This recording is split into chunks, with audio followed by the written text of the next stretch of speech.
اور پھر اللہ تعالیٰ فرماتے ہیں اس کے بعد فالملقیات ذکرا، کہ اس سے لوگ ملتے ہیں نصیحت سے۔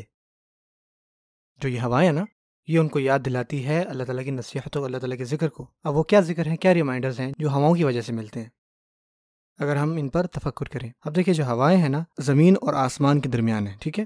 جو بادل ہیں وہ آسمان میں، اور ان سے جو بارش ہو رہی ہے وہ زمین پر ہوتی ہے۔ اور یہ سب کس کے لیے ہوتا ہے؟ انسانوں کے لیے۔ اللہ تعالیٰ صرف ہواؤں کے ذریعے بتا رہے ہیں کہ اللہ تعالیٰ ہی کی طرف سے، صرف اللہ تعالیٰ کے ایک حکم سے، یہ صرف اللہ تعالیٰ ہی اس کو حکم دیتے ہیں کہ ہم پر بارش برستی ہے، یہ کہیں اور سے نہیں ہوتا۔ اور اللہ تعالیٰ یہ بھی بتاتے ہیں کہ آپ کو بنانے کے پیچھے مقصد کیا ہے، کتنا بڑا عظیم مقصد، کہ کس طرح سے ایک چیز دوسری چیز کے ساتھ مل کر آپ کو سرو کر رہی ہے۔ ہم پر احسان ہے یہ، اور پھر آپ کو خود یاد آتا ہے کہ یار میرا بھی ایک مقصد ہے اس زمین پر۔ اگر اللہ نے ان تمام چیزوں کو بنایا ہے جن کے پیچھے کوئی مقصد ہے نا، تو میرا بھی کوئی مقصد ہوگا۔ حتیٰ کہ ہوائیں بھی مجھے میرا زندگی میں مقصد یاد دلاتی ہیں، سبحان اللہ۔ اور ایک اور اہم بات جو ہواؤں میں آتی ہے، نصیحت۔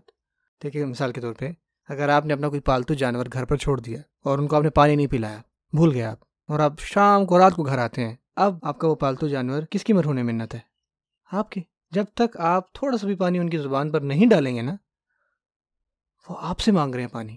اب چاہے وہ جانور آپ کو کتنا مرضی نقصان پہنچا دے، آپ کے بیڈ خراب کر دے، آپ کے صوفے خراب کر دے، آخر میں پھر بھی پانی وہ آپ سے ہی مانگیں گے۔ وہ خود سے پانی نہیں پی سکتے، جا کے جتنا مرضی وہ آپ کی بغاوت کر لیں۔ اب خود پہ یہ سوچیں، ہم جتنی مرضی اللہ تعالیٰ کی نافرمانی کریں، اگر اللہ تعالیٰ ہمیں ہمارا پانی خدا نخواستہ بند کر دینا، ہم کدھر جائیں گے؟ کس سے پانی مانگیں گے؟ اور ہماری حالت ان جانوروں سے بھی بدتر ہے، یعنی ہمارے پاس کوئی اختیار نہیں ہے اللہ تعالیٰ کے سامنے۔ تو یہ اللہ تعالیٰ کی ملکیت بھی ہمیں یاد دلا کہ اللہ تعالیٰ کے پاس کتنا اختیار ہے۔ یہ پانی ہمارا نہیں ہے، جتنا مرضی ہم غرور سے زمین پہ چلتے پھریں، اگر اللہ تعالیٰ آسمان سے پانی بند کر دینا، ہم کدھر جائیں گے؟ یہ اللہ تعالیٰ کا اختیار ہے۔ ان ہواؤں سے مجھے اللہ تعالیٰ کا اختیار بھی یاد آتا ہے۔ دوسری زبردست نصیحت جو ان ہواؤں سے ملتی ہے، اس طرح ہواؤں سے چیزیں دوبارہ باہر آتی ہیں۔